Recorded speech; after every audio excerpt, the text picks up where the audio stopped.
Did you know Blender has a built-in speaker that can play sound directly in your scene and even include it in your final render? Let me show you how it works. First, press Shift A, then go to the bottom and select speaker. Now this is the speaker that will play sound in your scene.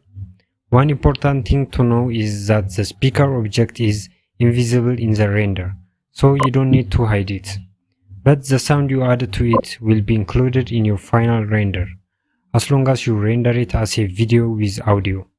Next, go to the speaker properties, this small speaker icon on the right panel, click open, then choose any music or sound file from your folders. After that, press the play button here to preview the sound.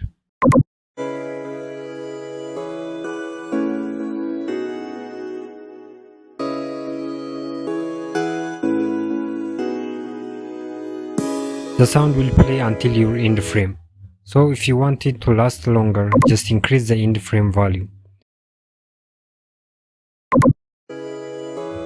Now go back to the speaker settings. From here you can control the sound in real time. Let's play the audio, and while it's playing, try adjusting the volume, the pitch, and even mute it. Just experiment with these settings to get the result as you like.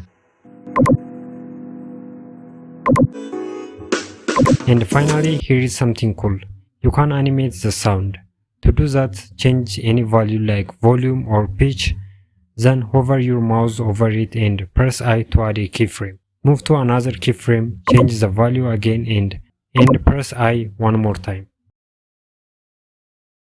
Now when you play it, you will see the sound changing over time. You can even leave the sound play in the background while you continue working on other parts of your projects.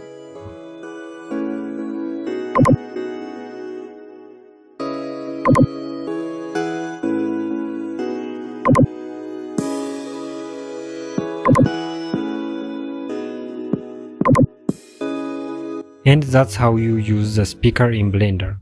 If this helped you, don't forget to like and subscribe to Dev Animation Studio for more simple Blender tutorials. See you in the next one.